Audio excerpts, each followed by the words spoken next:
आज मार्च में first time ऐसे लग रहा है कि अगर मैं टोपी या मफलर पहने बगैर भी बाहर निकला हूँ तो मैं कंफर्टेबल हूँ। वेदर अच्छा है, तंग नहीं कर रही सर्दी, प्लेजेंट सा मौसम महसूस हो रहा है। स्ट्रीट्स पर भी अगर आप देखें तो बर्फ़ अब पिघल रही है।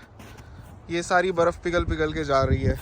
लास्ट 10 डेज़ ऑफ मार्च जैसे हम अप्रोच कर रहे हैं तो जहाँ से मैं गुजर रहा हूँ वहाँ से बर्फ़ के पिघलने की आवाज़ आ रही है, ड्रेन्स में जा रही है। सुने तो बर्फ़ अब पिघल रही है, गर्मियाँ आ रही हैं। और अब जिसने भी कनाडा आना हो तो this is the best time to arrive in Canada. उसकी वजह एक तो ये है कि अब वेदर प्लेजेंट होने जा रहा है, और दूसरा ये बहुत इंपॉर्टेंट रीज़न है कि अब हायरिंग स्टार्ट होगी इन अप्रैल। Companies normally take from January 1 to 31st of March to decide their budgets and shortlist the applicants। जितने लोगों ने अप्लाई किया हुआ होता है उसमें से लोगों को वो पाइपलाइन में रखते हैं कि किन को हमने फर्दर कंसिडर करना है। फिर अप्रैल में तेज़ी से हायरिंग स्टार्ट होती है। तो अब ये सिलसिला इंशाल्लाह ख़त्म होने को है, बर्फ़ की मुसीबत का, जल्दी। यहाँ पर आप आएंगे तो सर्वाइवल जॉब्स के लिए आप खुद निकलें बाहर तो आपको ऐसे बोर्ड्स नज़र आ जाएंगे जहाँ पर आप देख सकते हैं कि कहाँ कहाँ हायरिंग हो रही है। वहाँ पर आप जाकर अपनी सीवीज ड्रॉप कर सकते हैं, मैनेजर्स के साथ मिल सकते हैं। अस्सलाम वालेकुम नाज़रीन, मैं हूँ बिलाल ज़फ़र। आप देख रहे हैं हमारा कनाडा। कैसे हैं आप लोग? हमें कनाडा पाकिस्तान से परमानेंट रेजिडेंस वीज़ा पर आए हुए 1 महीना हो चुका है। बहुत से काम किए इस 1 महीने में, इंक्लूडिंग बैंक अकाउंट खुलवाना, सोशल इंश्योरेंस नंबर लेना, हेल्थ कार्ड्स बनवाना, हर चीज़ की है इस 1 महीने में। घर ढूंढना लीज पर, मैंने ड्राइविंग लाइसेंस भी ले लिया G1। आज मैं एक जॉब फेयर पर आया हूँ। यहाँ पर ऐसे ही आपको निकल कर जॉब सर्च करनी पड़ती है, ऑनलाइन भी अप्लाई करते हैं, निकल कर भी जॉब के मिड में हम पहुँच चुके हैं। ये जो आप देख रहे हैं, मैं तस्वीर बार बार हिल रही है क्योंकि मेरे पाँव धंस जाते हैं बर्फ़ में। तो बर्फ़ अब सॉफ्ट हो गई है, पिघल रही है क्योंकि सूरज अब रेगुलरली निकलता है। तो इस जैसे चलते चलते जब मैं वीडियो बना रहा हूँ तो मेरी पिक्चर हिल रही है क्योंकि मेरे पाँव धंसते जाते हैं बर्फ़ के अंदर। Arrived at the location and the lady said के ऐसी जगह पर आओ जहाँ पर 4 कनाडा के फ्लैग्स लगे हुए हैं। तो ये इंटरसेक्शन से मैं यहाँ पर आ गया हूँ और अब देखते हैं कि जॉब फेयर में क्या होता है। सारी रुदाद आपको सुनाऊंगा, आपको बताऊंगा क्या होता है क्या नहीं। देखिए यहाँ पर बाहर ही लिखा हुआ है hiring 310 mechanics, $40 an hour flat rate plus signing bonus, send resume. Job fair से मैं आ गया हूँ। आपको मैं बताता हूँ कि जॉब किस बारे में थी और क्या हुआ। जॉब थी दरअसल सेल्स मैनेजर की, फाइनेंस मैनेजर की, और कंपनी थी ऑटोमोबाइल यानी गाड़ियों की कंपनी थी। और काम ये था कि गाड़ियाँ बेचनी है। उसके लिए कंपनी की कॉरेस्पॉन्डेंट ने मुझे ये कहा कि हम आपको रखने के लिए तैयार हैं। आपको 2 महीने ट्रेनिंग दी जाएगी।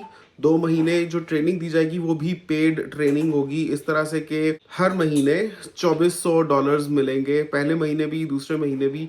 उसके बाद से जो काम है वो सारा कमीशन बेस्ड है, यानी जितनी गाड़ियां मैं बेच सकूंगा अपने ली हुई ट्रेनिंग की बुनियाद पर उतना कमीशन बनेगा। और ये जो शुरू में $2400 2 महीने के मिलेंगे, ये भी एक तरह से लोन है कि बाद में जब फर्ज करें कि मैं पहली गाड़ी बेचता हूँ उसमें जो मेरा कमीशन है उसमें से ये पैसे डिडक्ट कर लिए जाएंगे।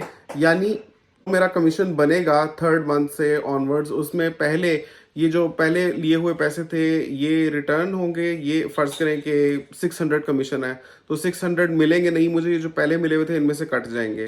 तो ऐसे पहले ये 4800 पूरा होगा और उसके बाद से जो भी कमीशन मैं बनाऊंगा तो वो कमीशन पूरा पूरा मुझे दे दिया जाएगा।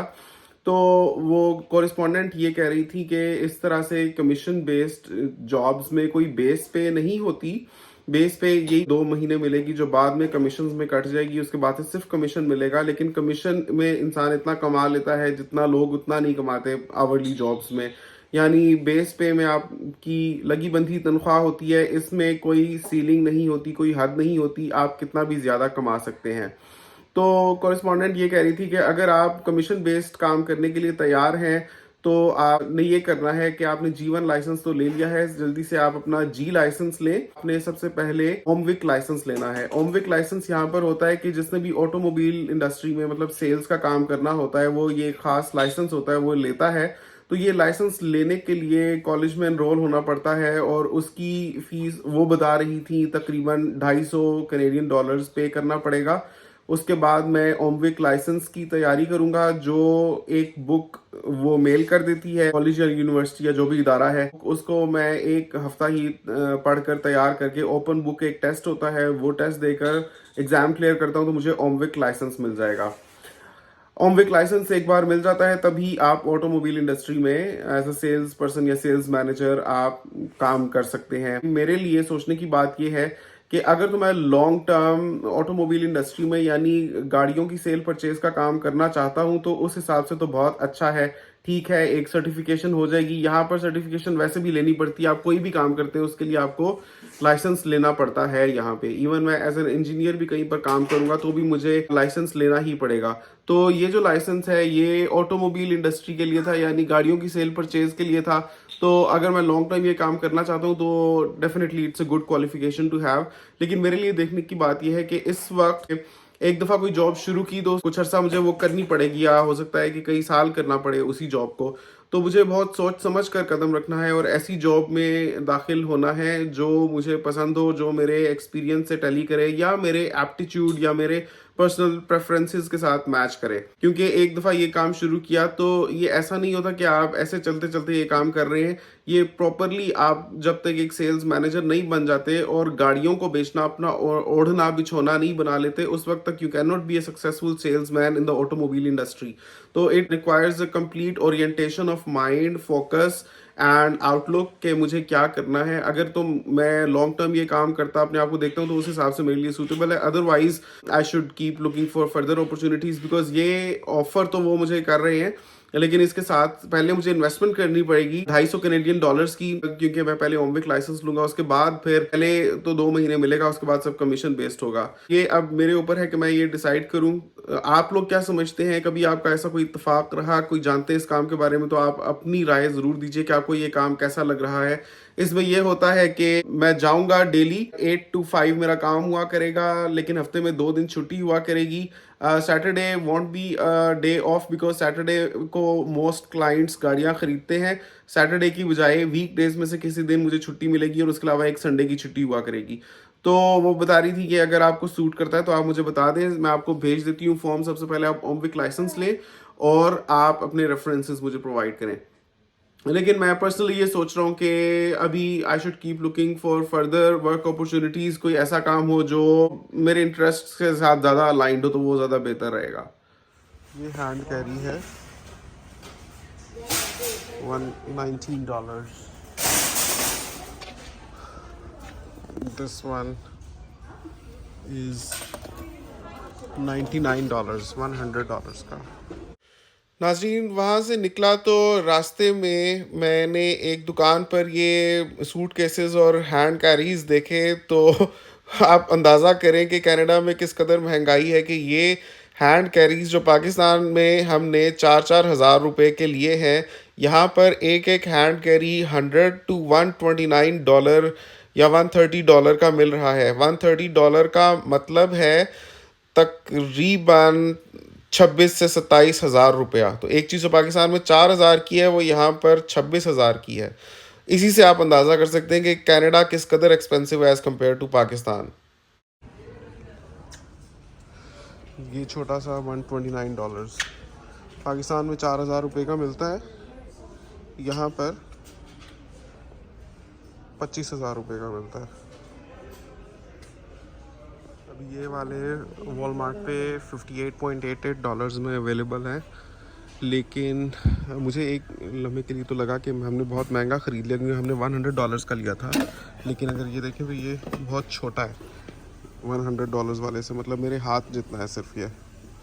इसकी कैपेसिटी बहुत कम है, जितना हमारा है उसका आधा है ये। तो that's why this is also so cheap. Now look at this, ये ट्रे है,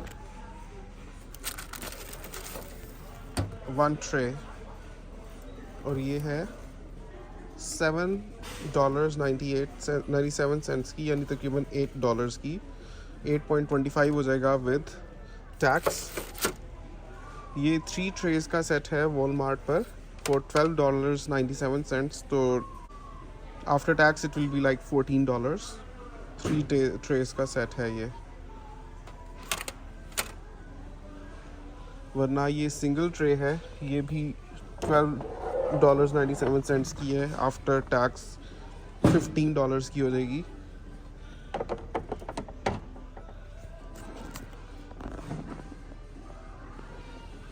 ये ऊपर वाली जो सर्कुलर ट्रेज है ये भी $15 की है विद टैक्स।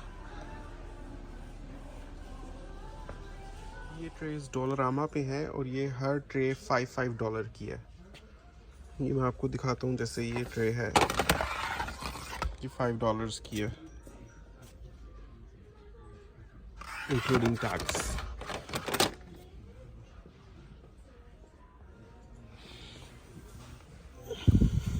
ये वाली ट्रे, ये ट्रे भी $5 की है।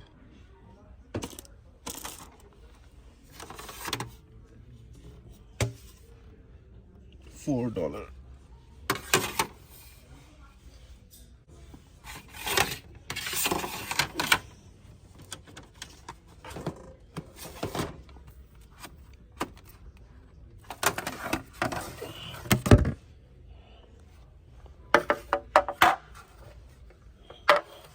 ये $375 की वाइट ट्रे।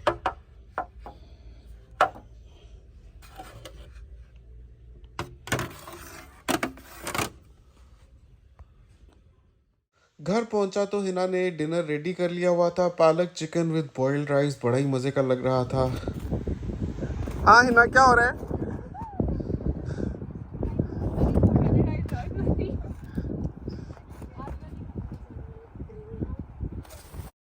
तो बस नाजरीन, आज ज़रा मौसम खुलना शुरू हुआ तो सोचा बच्चों को भी थोड़ी आउटिंग करवा लें। वीडियो पसंद आई है तो लाइक और शेयर ज़रूर करें। कमेंट्स में माशाल्लाह लिख दीजिएगा, ये भी बताइएगा कि ये वीडियो आपने दुनिया के किस कोने से देखी है। आपसे मिलूँगा अगली वीडियो में, तब तक के लिए अल्लाह हाफ़िज़।